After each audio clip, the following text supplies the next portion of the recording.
Who is the worst and best champions of every championship in WWE?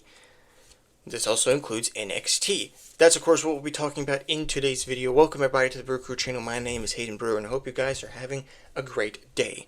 Like I said in this video, we'll be talking about the worst and best champions in WWE, including NXT as well. Now, how am I going to rate them? They're mostly going to be in my opinion of who I think are the worst or best, and also mostly looking back, not all time. I'm mostly looking back at the time of when I started watching wrestling, when I started watching wrestling back in 2017, and also a little bit back in mostly the 2010s as well. Now, how else am I going to rate these? Mostly like how the title reign was, how the champions were, how they won it or something like that, and how long they held the championship, or just how I personally feel about them. Now, with that being said, let's go ahead and get into the video, starting off with the NXT champions. Now, like I said before, we're going to start off with the NXT champions. First, starting off with the NXT Tag Team Championships. First, starting off with the worst champions. I sadly, definitely not happy that I put them on in worst, because I definitely liked the tag team, and I liked the wrestlers in the tag team. That is Mustache Mountain of Tyler Bate and Trent Seven. Mostly because their reign wasn't that long, and it was definitely interesting when they won the tag titles back in, I believe, 2017, 2018, I think it was, that they won the tag team championships. And so, yeah, they sadly land in the worst category for tag team champions. Now, the best NXT tag team champions, I know some people would say, oh, the Undisputed Era, oh, the Ascension, because the Ascension had the longest. In my opinion, Fraxium, Axiom, and Nathan Frazier are by far the best NXT tag team champions of all time. They're probably the best tag team in NXT of all time. Just the work that they've been putting in, the amazing matches they've been putting in, successfully defending the championship, and I'm excited to see what they're doing, what they continue to do on NXT. And they're definitely a team that I am hoping have a good run on the main roster whenever they get called up to the main roster. So there is the tag team champions. The next championship is the NXT North American Championship, and shockingly enough, this title has not even been in the company or been with NXT for 10 years. It's in its 8th year, I believe. The debuted back in 2018 is when this championship debuted back at NXT TakeOver New Orleans. Now, who is the worst and best champions? First, starting off with the worst champion, and in my opinion, it's Johnny Gargano. Nothing against Johnny Gargano or anything else about him. He's an amazing wrestler. It's just the way they had him have the title. Like, him winning the championship was amazing, finally getting a singles title in NXT, but it was just how they had him hold on to it. He held on to it for a certain amount of days, couple of weeks. In my knowing, I do not remember him ever defending the championship. The only time I remember him defending the championship was when he lost it against Velveteen Dream, which actually leads us to the best champions. Now, of course, 3 guys come to mind: Velveteen Dream, Wesley, and Obafemi. Now, of course, with Velveteen Dream, he was the first longest reigning NXT North American champion, and was mostly the highlight of his career with WWE and NXT. Definitely still sad that this man could have had big potential in the main roster, but sadly all that went away due to problems that I won't really get into. Wesley, of course, had an amazing run after he won the championship at NXT Halloween Havoc, defending the title almost every week and successfully retaining and having an amazing run. But then, of course, in my opinion, the best NXT North American champion is Obafemi. Obafemi, of course, I believe has the record for the longest reigning North American champion. I mean, right now, Obafemi is like one of the top stars in NXT. He's NXT champion now. There was nothing like his reign. His reign was just so dominant and amazing. He had almost amazing matches with almost everybody he defended the title against. So, the best, Obafemi. Next is the NXT Women's Championship, which of course is definitely one of the biggest championships on NXT. Now, the worst champion, I actually looked back and I found out and I totally forgot that she was the champion. That is Indy Hartwell. Indy Hartwell literally won this championship at Stand and Deliver, which was the final NXT show before WrestleMania. The one before WrestleMania 39, in a ladder match. Because at the time, like, we thought Roxanne vacated the title, but she came back to be in that ladder match. It was a whole situation. But Indy Hartwell won, and, like, everybody was excited. But then the WWE draft came, and she was drafted to Raw as NXT champion. So literally because of her drafted to Raw, she had to vacate the NXT championship. Like, I think she had probably one defense as NXT champion, and literally they're just like, nah, we gotta take the title away from you because you're going to Raw. Then why in the world put the title on her if you're gonna have her go to Raw? Like, that's one of the stupidest decisions WWE did. And it's sad for me to do it because I would have been interested to see how the reign would have gone. But Indy Hartwell is in for worst. Now, the best, however, is a competition for a lot of people. Like, you got Mandy Rose, you got Io Shirai, who's Io Sky. You have Shayna Baszler. I mean, even you have the people who won it in the beginning, like Paige, Charlotte, Sasha Banks, Bayley. You have those women who won it. And like I said before, like, I mean, you even have Lyra. You have Roxanne Perez, who are really two good NXT Women's Champions. But by far, the best NXT Women's Champion, in my opinion, is Asuka. There's no way that Asuka is not the best NXT Women's Champion. Not just because she has still the record for the longest reign as NXT Women's Champion with over 500 days as champion. She went undefeated as well, and she was one of the reasons why NXT was being put on the map and was one of the biggest things going on for WWE in the late 2010s, especially from 2016 to 2018, you know? And she relinquished the title because she got called up. Now, yes, it was the same issue with Indy, but Indy only held on to the title for like 30-something days, while Asuka went on to have the record for the longest reigning NXT Women's Championship. So yeah, the best is Asuka, for sure.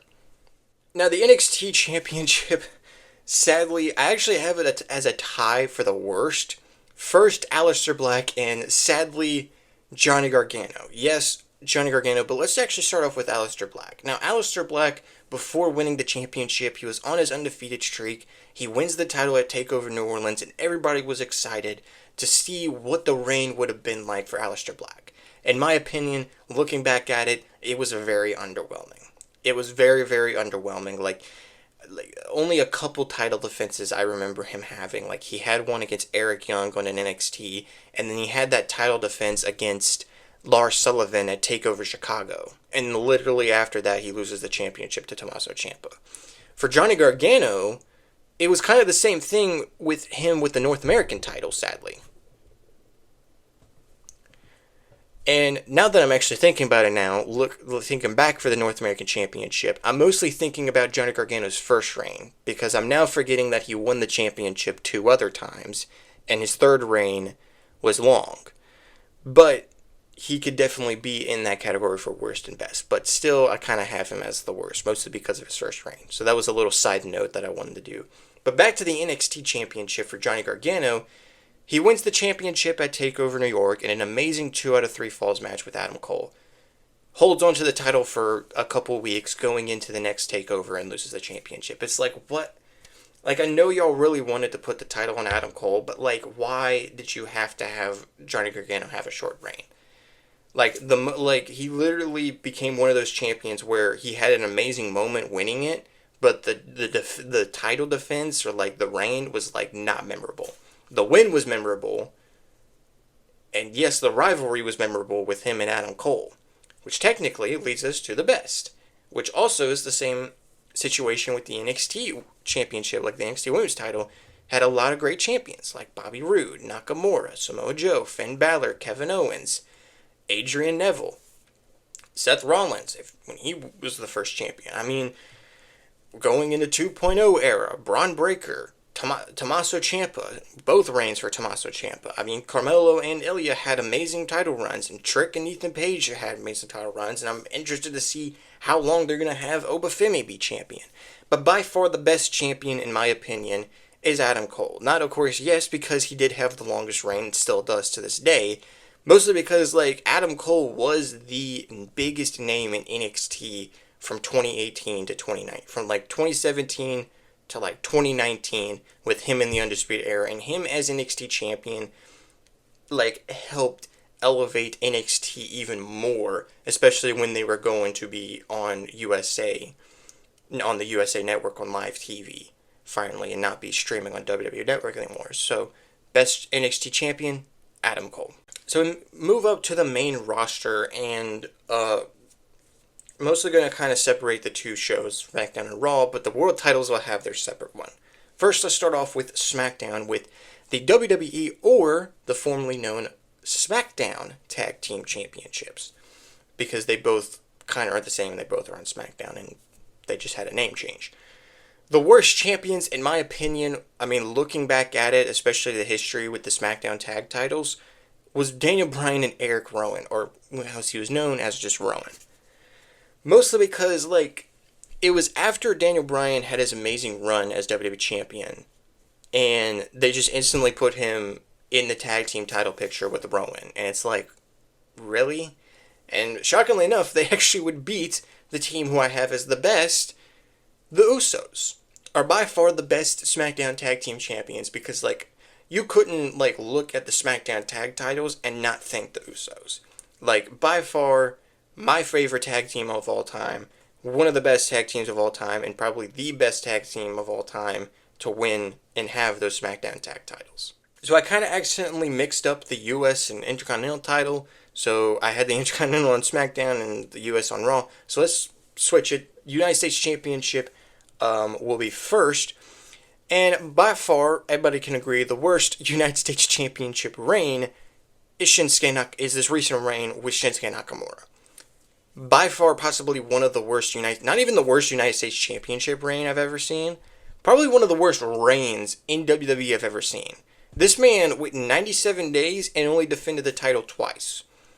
It just has us fans just thinking, like, what was the point even of him winning the championship at Survivor Series against LA Knight?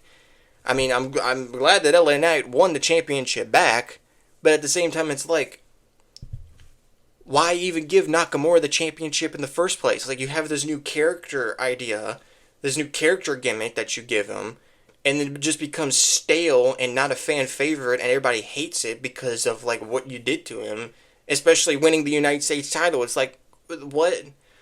But not to go off on a big rant about that, the best United States champion by far, in my opinion of watching wrestling and also looking back at the 2010s champions, is by far John Cena with his reign back in 2015. Like, I recently actually rewatched the Raw and SmackDowns, like, after, like, WrestleMania 31 in 2015, and, like fully watched these matches and these open challenges that he did, and like the rivalries he would go on to have, the rivalry with Rusev, the rivalry he had with Kevin Owens, and then of course SummerSlam with Seth Rollins. It was a big year for John Cena as United States champion, and he is by far one of the best United States champions in my opinion of all time. So definitely best, John Cena. Ending off SmackDown would be the WWE or SmackDown Women's Championship. Now, they're kind of combined because even though, yes, probably some fans are going to say, well, the WWE Women's Championship is actually the Raw Women's Championship. Yes, that is true, but because of it being on SmackDown, I'm going to have the same history with that championship and the SmackDown Women's Championship. Now, with that out of the way, sadly enough, the only worst champion I could think of is Becky Lynch, mostly because of her first reign.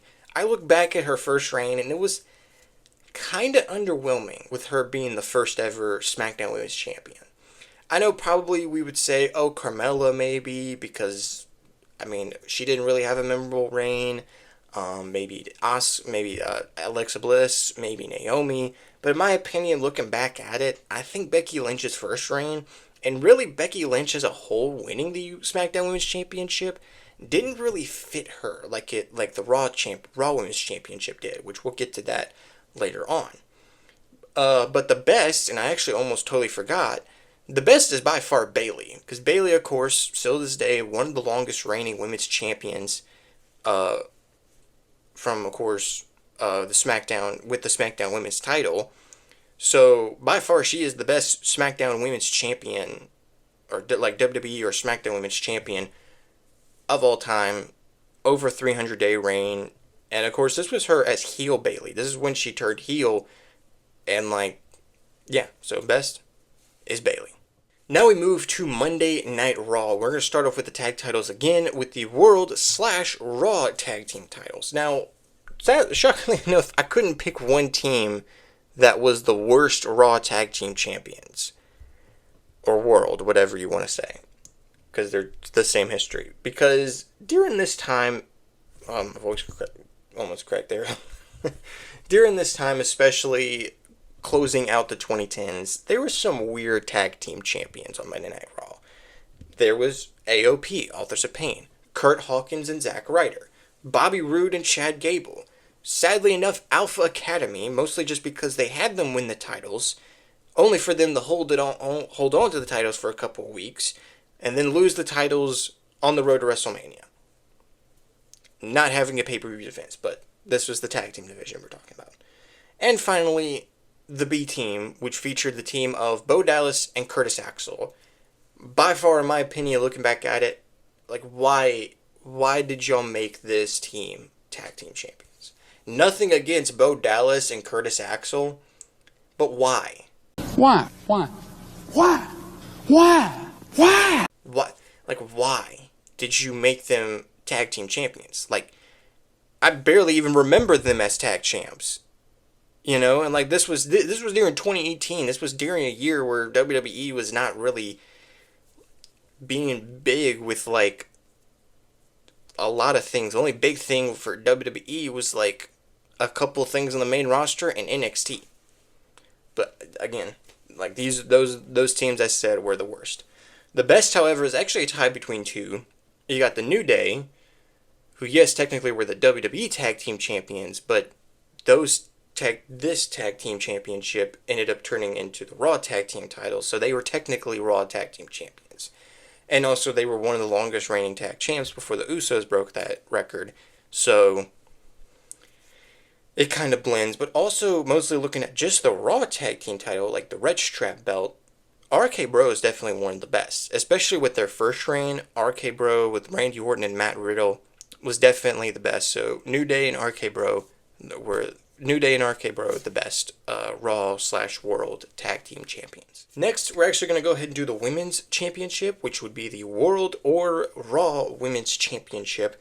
And looking back at it, really the worst champion was Nia Jax. Now, I was there live at WrestleMania when she won her first Women's Championship, and it was a big moment for her. She finally won her first women's title. It was a big moment. But the reign and, like, her defending the title, like, she mostly just defended the title against Alexa Bliss and Ronda Rousey and then got cashed in by Alexa Bliss.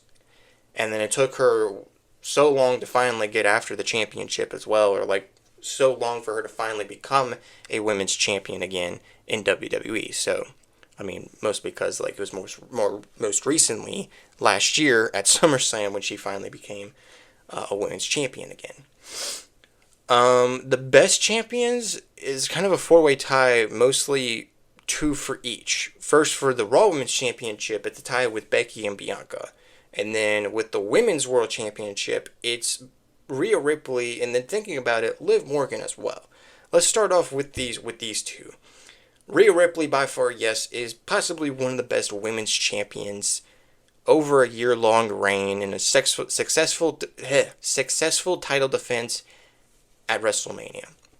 Liv Morgan, in my opinion, she is definitely overhated by the wrestling community, like the internet wrestling community fans. I don't understand the hate that she gets. She's an amazing worker. She's an amazing wrestler.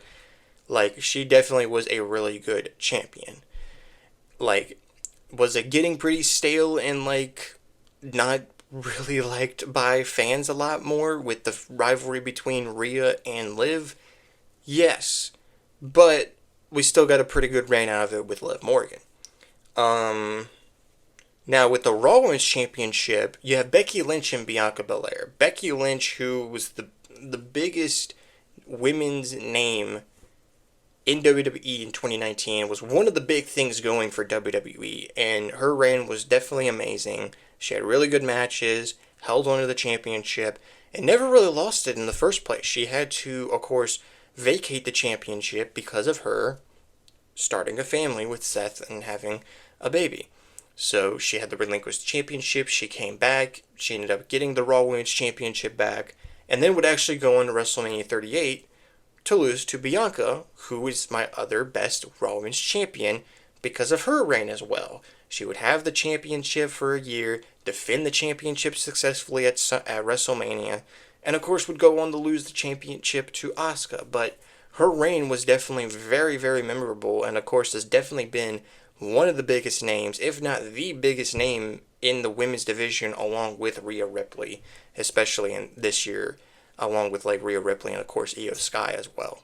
So best Rhea, Liv, Becky, Bianca. Now in and off Monday Night Raw is the Intercontinental Championship. Now at first I had the worst as Roman Reigns, mostly because I know it's hard for me to say that as a Roman Reigns fan, but his reign as Intercontinental Champion was very underwhelming. I remember watching it live when he won the championship on Monday Night Raw against The Miz. But his reign, like, I look back at it and he, like, rarely defended the championship. And I just don't understand why, because they could have definitely done a lot of good things, and then, of course, they have him lose the championship back to Miz, and then he just goes straight after Brock Lesnar, and it was just like, I'm pretty sure the meaning of him winning the Intercontinental Championship was for him to be a Grand Slam champion, you know, so, anyway. But then I was thinking about it, because I also said I was doing 2010s, and looking back at the 2010s, and probably wrestling fans who watched wrestling at this time, Curtis Axel by far, especially in the span that I'm using, 2010s and me, in my opinion, Curtis Axel by far, not only just in 2010s, but I think by far all time, in my opinion, is the worst Intercontinental Champion. And I look back and I see what they were trying to do. Like, they had him as a Paul Heyman guy. They had him win the Intercontinental Championship because, of course, he was a second generation superstar because this guy is the son of Mr. Perfect. That is right. And he goes on to win the Intercontinental Championship, but really his reign was underwhelming. Like, his win was shocking, but the reign, like, nobody probably remembers the reign that he had. He literally defended the championship at a pay-per-view at Battleground against R-Truth. Nothing against R-Truth, but, like, what? I don't know. It's still confusing and all that, as you can hear in my voice, of like why they gave him the Intercontinental Championship. But moving on to the best champions, by far the best champions are two guys. Honorable mention to Dolph Ziggler, especially his time as champion during the 2010s, is the Miz and Gunther. Miz because like he is the face of the Intercontinental Championship, an 8-time champion. Was one of the best champions, had one of his best reigns from 2016 to 2018. He was the Intercontinental Champion. You know, another honorable mention, actually, I should have said before, Chris Jericho, the record holder for the most reigns, so definitely you can have him up there as one of the best. But by far, I mean, over The Miz, in my opinion, as well, even though it was one reign, but it's the longest reign, is Gunther. Like, you see where his career is at right now. He's the world champion. Before that, he had an amazing reign as Intercontinental Champion. Every match was amazing he had defending the championship. Had amazing rivalries and storylines, especially. I mean, of course, 2 of the greatest WrestleMania matches. First at 39 in the Triple Threat match. And then, of course, at 40 with Sami Zayn. So definitely, he is the best Intercontinental Champion. Now, to try to see if we can quickly end everything off with the World Champions. So the World Championships, I'm going to be doing the World Heavyweight Championship, the Universal Championship, and the WWE. Let's quickly start off with the World Heavyweight. Now, mostly I'm combining this World Heavyweight Championship that we, of course, see today, and, of course, the older World Heavyweight Championship. Let's talk about the worst. Mostly, of course, the ones who held this. 2 guys mostly come to mind is Big Show and Great Khali. Big Show, just because I really don't remember much, or, like, not remember, because I didn't watch wrestling around this time.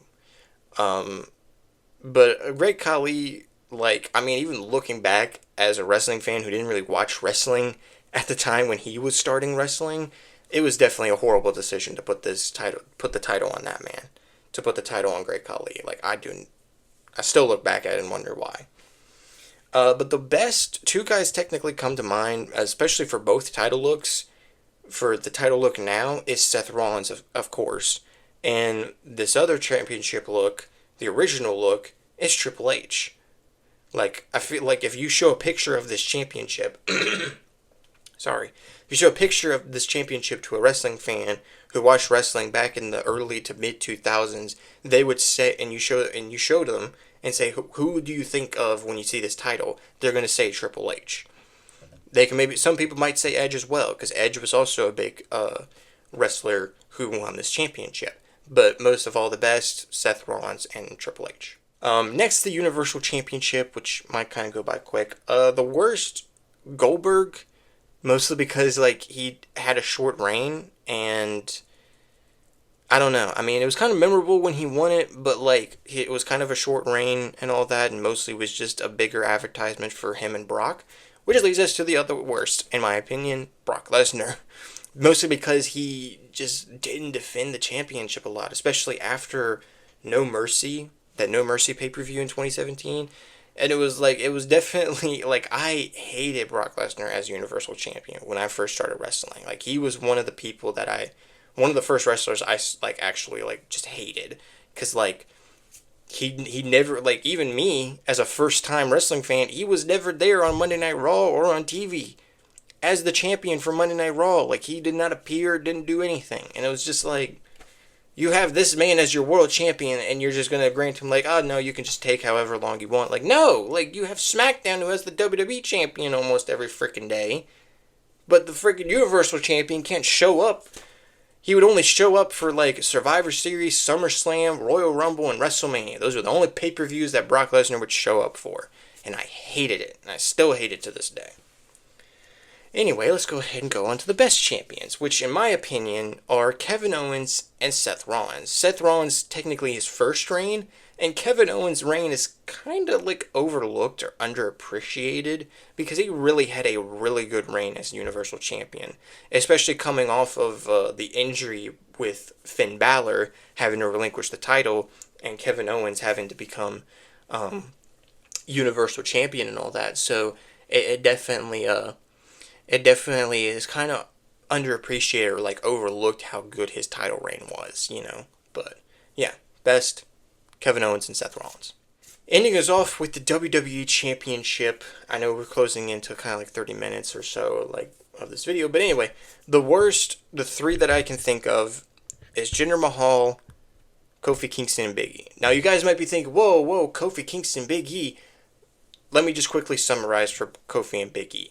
Both had amazing championship wins, had amazing moments winning the WWE Championship. With Kofi Mania, and Big E cashing in on Bobby Lashley. But it's their reigns. Their reigns really weren't that memorable.